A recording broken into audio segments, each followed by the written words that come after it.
क्योंकि अब कौन शासक बनेगा और कौन शासक नहीं बनेगा ये राजा की इच्छा पर डिपेंड करने की बजाय, या राजा का बड़ा पुत्र होगा इस परंपरा पर चलने की बजाय, अब इस बात पर यह निर्णय होने लग गया कि मुगल शासक किसको फेवर करता है। मुगल शासक जिसको फेवर करेगा वो अगला शासक बनेगा। तो अब ये ट्रेंड चेंज होने लग गया। अब ये ध्यान दो, अब आ जाओ इधर। सूर सिंह की डेथ हुई 1619 में, और सूर सिंह के बाद ही अगले शासक बने गज सिंह 1619 से और 1638 ईस्वी तक। अब गज सिंह से रिलेटेड हम किस पर बात करेंगे? एक तो बात करेंगे इनकी प्रेमिका अनारा बेगम, जिन्होंने उत्तराधिकार का एक गलत निर्णय करा दिया था, और गज सिंह की उपाधि पर बात करेंगे। इसके अलावा इनके पुत्र जो अमर सिंह हैं, जो नागौर के शासक थे, अमर सिंह पर बात करेंगे। और इनके जो पुत्र जसवंत सिंह हैं, देखो दिखाऊंगा आपको, ये अमर सिंह राठौड़, ये जसवंत सिंह। तो जसवंत सिंह पर तो हम अलग से चर्चा करेंगे अगले वीडियो में, शायद हो सकता है मुझे 2 वीडियो भी बनाने पड़े, क्योंकि ये अगले शासक बनेंगे गज सिंह के बाद। अमर सिंह को हम इसी वीडियो में कंप्लीट कर लेंगे। तो इस पॉइंट पर हम इस वीडियो में चर्चा करने वाले हैं, ठीक है। पहले बात कर लेते हैं, उपाधि की बात कर लेते हैं। इनको उपाधि मिली दल थंबन, और एक उपाधि थी महाराजा। दल थंबन की उपाधि दी जहांगीर। जहांगीर जो अकबर के बाद अगला मुगल शासक बना, ये जहांगीर ने कहा इनको दल थंबन, दल यानी समूह, सेना, फौज, थंबन रोको, रुकने वाला, मतलब फौज को रोक कर रखने वाला, दल थंबन। तो ये उपाधि दी जहांगीर ने गज सिंह को। इन्होंने कहा बोले आप महाराज, ये कोई इंपॉर्टेंट नहीं है, क्योंकि महाराज तो खैर किसी को भी दे दिया करते थे। एक चीज ध्यान आप चाहें तो रख सकते हैं, ये मामू बोला करता था। शाहजहां जो है ये गज सिंह को मामू बोला करता था। और एक अंतिम समय का भी एक किस्सा है कि जब गज सिंह अपने अंतिम समय पर थे, तो उस समय आगरा में थे 1638 में, और जब ये बीमार पड़े, मतलब कि आज डेथ हुई, कल डेथ हुई, ये चल रहा था, तो ये शाहजहां इनसे मिलने के लिए आया इनके कैंप में। बोला मामू क्या बात है, कैसे तबीयत खराब कर ली? बोले अब क्या करें, अब चलने का समय आ गया। तो गज सिंह ने शाहजहां से एक वचन मांगा था। हालांकि अपना उत्तराधिकारी तो घोषित कर ही चुके थे जसवंत सिंह को, अपने पुत्र को, ये जसवंत सिंह को, जिसकी अभी मुझे बात करनी है आपके साथ में, लेकिन अब जब विषय आ ही गया तो चर्चा कर रहा हूं। तो इन्होंने पूछा मामू क्या बात है, कैसे परेशान हो रहे हो, कैसे तबियत खराब कर ली? बोले अब तो जाने का टाइम हो गया, तो तबियत तो खराब होनी है, लेकिन एक वचन दो। बोले क्या? बोले मेरे बाद मेरा जो बेटा है ना जस्सू, जसवंत सिंह को जस्सू बोला करते थे, बोले मेरा जो बेटा है जस्सू, जस्सू को अगला शासक बनाओगे जोधपुर का। इन्होंने कहा ठीक, ओके। और फिर जोधपुर के जो सामंत थे गज सिंह के साथ में, उनको भी बुलाया गज सिंह ने, और ये कहा कि तुम लोग भी मुझे वचन दो कि जस्सू का विरोध नहीं करोगे, जस्सू का साथ दोगे शासक बनने में। तो उन्होंने भी, मतलब गज सिंह ने अपने पुत्र जसवंत सिंह को शासक बनाने के लिए शाहजहां से भी वचन ले लिया और अपने सामंतों से वचन ले लिया। इसीलिए हम ये देखते हैं कि जब गज सिंह की डेथ हुई थी तो शाहजहां उस समय, जसवंत सिंह उस समय 11 वर्ष के थे और बूंदी में गए हुए थे शादी करने के लिए। शाहजहां ने तुरंत आदेश भेजा कि तुरंत आप आगरा पहुंचो। इनको आगरा बुलाया और वहीं पर इनका राज्याभिषेक कर दिया था। तो खैर विषय आया तो इस पर हमने चर्चा कर ली। अब सुनो, पहला विषय अनारा उपाधि हो गई, दल थंबन ध्यान रखना जहांगीर ने दी थी, और पिछले जो सूर सिंह थे, सूर सिंह को सवाई की उपाधि अकबर ने दी थी। ये एक महिला कौन है? ये बेगम। कौन सी बेगम? अनार बहुत खाया करती थी अनारा बेगम। वैसे कह रहा हूं ना, खाती थी नहीं खाती थी मुझे नहीं पता, इनका नाम अनारा बेगम। एक्चुअल इमेज नहीं, आर्टिफिशियल इंटेलिजेंस से जनरेट की हुई, इसीलिए वीडियो बनाने में टाइम लगता है, क्योंकि ग्राफिक्स बनाने में बहुत टाइम कंज्यूम होता है, फिर पीडीएफ बनानी पड़ती है। खैर, अनारा बेगम किसी नवाब की बेगम थी। अनारा बेगम गज सिंह से प्यार करने लगी, गज सिंह जी इनसे प्यार करने लगे, और ये बात जब फैलने लगी, बोले अनारा बेगम और गज सिंह एक दूसरे से प्रेम करने लगे, तो अनारा बेगम ने कहा कि मुझे अब यहां से आप भगा ले चलो, और ये वहां से निकाल लाए और निकाल कर ये लेकर आ गए अपने जोधपुर में, मारवाड़ में। अब अनारा बेगम जो कहें वो गज सिंह जी माने, मतलब अनारा बेगम का गज सिंह के ऊपर बहुत प्रभाव था, और इस प्रभाव का लाभ उठाया जस्सू मतलब जसवंत सिंह ने। एक दिन अनारा बेगम और गज सिंह दोनों बैठे हुए थे, सोर्स उदय बीकानेर राज्य का इतिहास पार्ट 1, गौरीशंकर हीराचंद ओझा। दोनों बैठे हुए थे, खड़े हुए, चलने लगे। जसवंत सिंह वहीं खड़े हुए थे, बालक ही थे, छोटे थे। तो जसवंत सिंह ने इनकी चप्पलें उठाई, मतलब जो भी जूतियां वगैरह जो थी वो उठाई और इनके आगे रख दी, बोले ये लो पहनो। तो इन्होंने जसवंत सिंह से कहा, अरे आप क्या कर रहे हो, मैं तो आपके पिता की दासी हूं, आप मेरी चप्पलों को क्यों हाथ लगा रहे हो। तो जसवंत सिंह ने कहा कि नहीं, आप मेरी माता के समान हैं और इसमें कुछ नहीं होता, ये आप चप्पल जो है ये पहनिए। मतलब जसवंत सिंह का जो व्यवहार है वो इनके प्रति बड़ा विनम्र था, अनारा बेगम के प्रति। राम राम भी कर लिया करते थे, नमस्कार भी कर लिया करते थे और चप्पल भी पहना दिया करते थे। तो अनारा बेगम बड़ी प्रसन्न थी जसवंत सिंह से। इसके अलावा गद सिंह के जो बड़े पुत्र थे वो थे अमर सिंह, ये बड़े थे, तो एक हिसाब से अगला शासक तो इनको बनाया जाना चाहिए था। लेकिन जैसा मैंने बताया कि अब मुगलों के आश्रित होने के बाद ये जो ट्रेंड था ये लगभग कोई फिक्स नहीं था, मुगल बादशाह की इच्छा पर ज्यादा निर्भर करता था कि अगला शासक कौन बनेगा। हालांकि नियम से देखा जाए तो अमर सिंह बड़े थे, ये अगले शासक बनने चाहिए थे, लेकिन अनारा बेगम को कोई ज्यादा भाव नहीं देते थे और गद सिंह भी इनको इतना पसंद नहीं करते थे। फिर दूसरा, अनारा बेगम ने क्या है, गद सिंह के कान भरने शुरू कर दिए। एक तो जसवंत सिंह को फेवर करना शुरू किया और गद सिंह से वचन मांग लिया कि आप वचन दो मेरे को। बोले क्या, अपना अगला उत्तराधिकारी आप जस्सू को ही बनाओगे। बोले ठीक है, ओके। तो अमर सिंह को राज्य के अधिकार से वंचित कर दिया और अमर सिंह को मुगल शासक शाहजहां ने नागौर की जागीर दे दी थी, नागौर का स्वतंत्र शासक घोषित कर दिया था। यह नागौर वाला क्षेत्र, ये नागौर किसको दे दिया, अमर सिंह को। तो अमर सिंह यहां पर रहने लगे, स्वतंत्र शासक बना दिया और आगरा में ड्यूटी लगा दी। आगरा में बात है एक दिन शाहजहां के दरबार की, अमर सिंह थे वहां पर और नागौर से एक युद्ध लड़के जस्ट गए ही थे वहां आगरा में शाहजहां के दरबार में। दिखाऊं आपको, देखो एक दरबार दिखाऊं, बहुत इंटरेस्टिंग कहानी है एक। ये तो है दरबार, और दरबार में जब थोड़ा खून खराबा हो तो उससे पहले मैं लेकर चलता हूं आपको मतीरे के पास में। 3 इमेज दिख रही हैं आपको, कौन सी 3 इमेज, नागौर के अमर सिंह, बीच में मतीरा और बीकानेर के शासक कर्ण सिंह। दोनों आपस में लड़ लिए इस मतीरे के कारण 1644 ईस्वी में। मतीरे को लेकर ये युद्ध हुआ, युद्ध को बोलते हैं राड़, लड़ाई, राड़, तो इसको कहा गया मतीरे की राड़। मतीरे की राड़, या राजस्थानी में कहो तो मतीरारी राड़। 1644 में युद्ध हुआ। क्या कहानी होगी, एक नागौर का गांव, देखो मैप से दिखाऊं आपको, इधर आओ,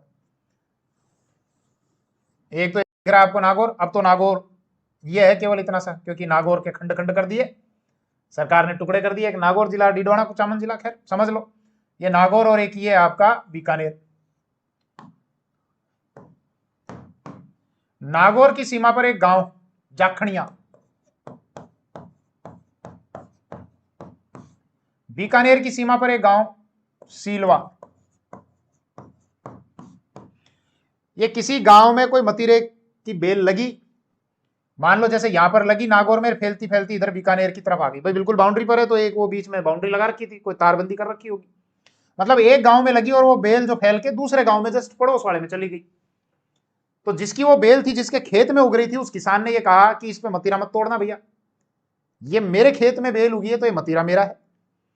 दूसरी तरफ वाले किसान ने कहा कि नहीं, मतीरा तो मेरे खेत में लगा है, तो भले ही ये खेत तेरे खेत में उगी हो, लेकिन मेरे खेत में लगा है तो मतीरा मेरा है। जाखड़िया और सीलवा गांव के किसान आपस में लड़ लिए गुत्थम गुत्था, दोनों के परिवार भी लड़ लिए, दोनों के गांव वाले इकट्ठे हो गए, गांव वाले भी आपस में लड़ लिए कि मतीरा किसका है।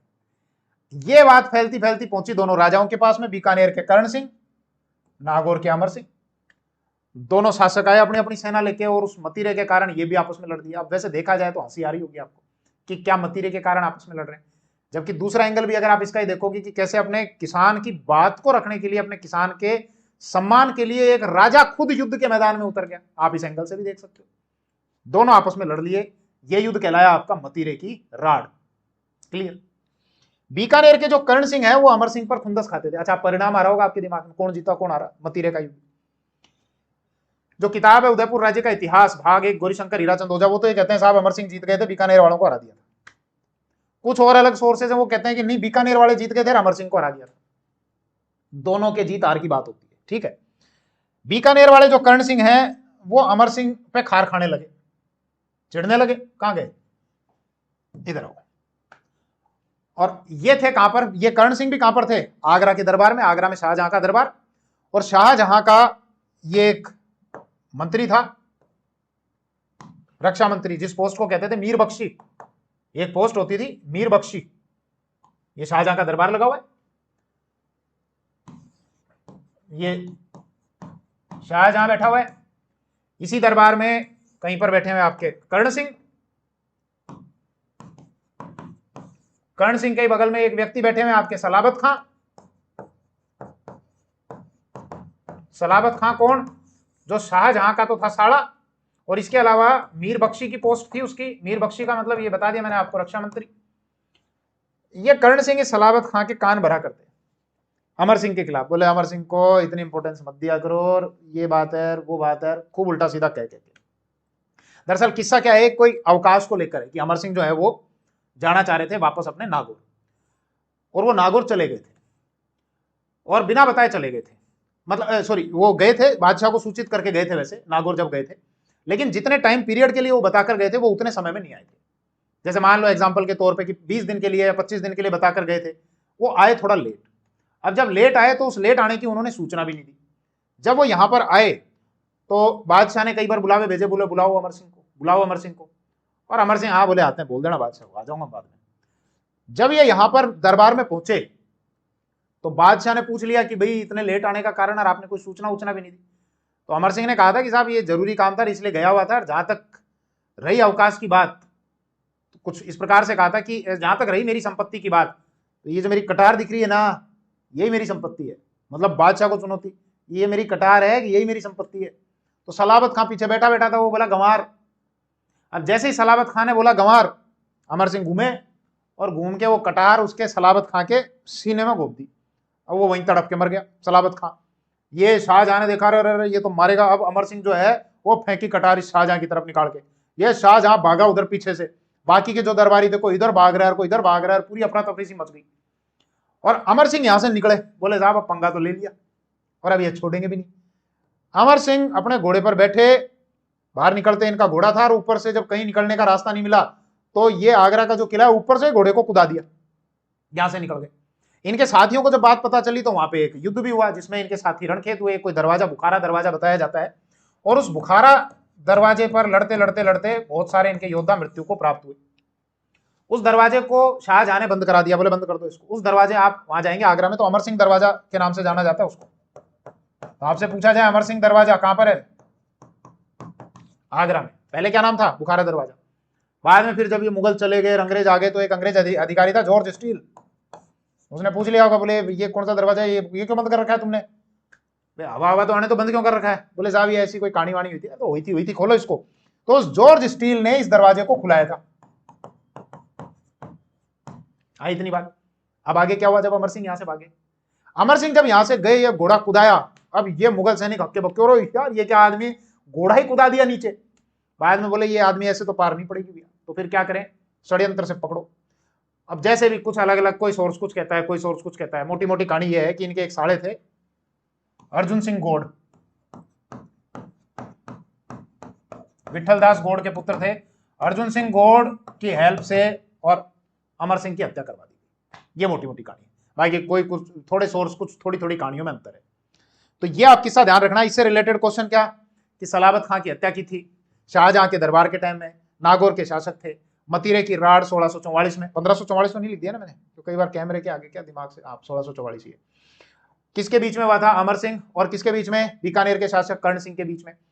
अमर सिंह को राज्य के अधिकार से वंचित कर दिया था, किस महिला के कहने पर, अनारा बेगम। इसके अलावा ये भी लिखा हुआ है कई जगह कि गद सिंह खुद भी अमर सिंह को शासक नहीं बनाना चाहते थे, क्योंकि ये बात इससे भी स्पष्ट है ना कि लास्ट टाइम में जब वो आगरा में बीमार पड़े हुए थे तो शाहजहां से उन्होंने वचन लिया था गद सिंह ने कि मेरे बाद मेरे बेटे जस्सू को ही आप शासक बनाना। तो इसका मतलब गद सिंह के दिमाग में कहीं ना कहीं ये बात थी कि हो सकता है अगर अमर सिंह कभी दावा करें तो मैं पहले ही बादशाह को मना लेता हूं।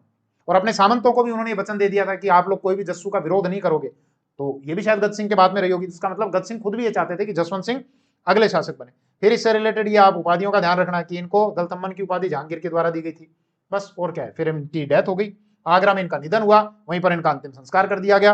अंतिम संस्कार किया उस समय जसवंत सिंह जो है ये मात्र 11 वर्ष के थे। मैंने आपको बताया ये बूंदी गए हुए थे ब्याह शादी करने के लिए। शाहजहां ने इनको बुलावा भेजा, एक लेटर भेजा, लो आ जाओ फटाफट आ जाओ आगरा, पिताजी का निधन हो गया। ये आगरा पहुंचे और आगरा में इनका राज्याभिषेक कर दिया गया 1638 से। दिख रहा है कि नहीं दिख रहा है ये सफेद रंग, ये लो 1638 में इनका राज्याभिषेक किया और 1678 ईस्वी तक ये जोधपुर के शासक रहे। औरंगजेब के साथ में मजबूरी में काम करना पड़ा था, औरंगजेब को बहुत परेशान तो करके रख दिया था। तो महाराजा जसवंत सिंह पर अगले वीडियो में हम बात करेंगे। तो और कुछ तो इसमें नहीं रह गया है, एक बार देख लेते हैं। अच्छा, इनके दरबारी विद्वान की कोई फोटो वोटो नहीं ली, चलो ग्राफिक्स नहीं बनाए होंगे, कोई बात नहीं, ध्यान दो। इनके कुछ दरबारी के भी आप नाम ध्यान रखना। और इसके अलावा अमर सिंह से रिलेटेड एक चीज और ध्यान रखना, आप नागौर में जाएंगे ना तो अमर सिंह की एक छतरी बनी हुई है, पूछा जाता है ये 16 खंभों की छतरी है। ये पिलर्स पूछ ले जाते हैं, जैसे महाराणा प्रताप की है ना 8 खंभों की, जयपुर वाले जो शासक हैं इनकी 32 खंभों की, जैसे मिर्जा राजा जयसिंह की बुरहानपुर में 32 खंभों की है। इसके अलावा जो पृथ्वीराज कच्छावा है, सॉरी पृथ्वीराज सिसोदिया, उड़ना पृथ्वीराज, कुंभलगढ़ में जिनकी छतरी बनी हुई है वो 12 खंभों की बनी हुई है। तो ऐसे इनकी 16 खंभों की छतरी बनी हुई है। और इनके बारे में तो देखो कहा जाता है ये कटार के धनी है, ये एक शब्द प्रयुक्त होता है। अगर कभी आपसे पूछा जाए किसी एग्जाम में कि कटार का धनी किसको कहा जाता है, मतलब कटार जिसके इशारों पे नाचती हो साहब, इतनी जबरदस्त कमांड हो, अमर सिंह। एक कुछ पंक्तियां भी हैं, देखो मेरे को ध्यान नहीं आ रही है। हाँ, कटारी अमरेश्वरी पद मेरी तलवार, शैल तिहारो राजसी सरायो संसार। मतलब कटारी अमरेश्वरी, अमरेश की कटारी, अमर सिंह की कटारी, पद मेरी तलवार, बीकानेर के जो थे पदम सिंह वो उनकी तलवार, और शैल तिहारो राजसी, मेवाड़ के शासक महाराणा राज सिंह का भाला, सरायो संसार। मतलब संसार ने इन तीनों योद्धाओं के इन जो शस्त्र में जो चलाने में निपुण थे, अमर सिंह कटार चलाने में, बीकानेर के जो पद्म सिंह तलवार चलाने में, और मेवाड़ के शासक महाराणा राज सिंह भाला चलाने में, संसार ने सराहना की है। क्लियर इतनी बात? तो मैं क्या बता रहा था आपको कि महाराणा गद सिंह के कुछ दरबारी वगैरह, मतलब कला और साहित्य से रिलेटेड कुछ फैक्ट्स। इनके कुछ दरबारी आप ध्यान रखना, एक तो केशवदास गार्डन, केशवदास गार्डन। इसके अलावा हेम कवि, एक कवि थे जिनका नाम था हेम, तो हेम कवि। केशवदास गार्डन की कुछ रचनाएं, एक तो राजगुण रूपक, एक गज गुण रूपक। गज महाराजा गज सिंह का नाम है, तो गज गुण रूपक। एक है विवेक वार्ता, जो उपनिषद है हमारे, उन उपनिषद की ये टीका है, मतलब उपनिषद का सारांश है। एक इन्होंने लिखा है राव अमर सिंह रा दुहा, जो अमर सिंह है उनके ऊपर दोहे, राव अमर सिंह रा दुहा। हेम कवि इन्होंने लिखा है गुण भाष्य।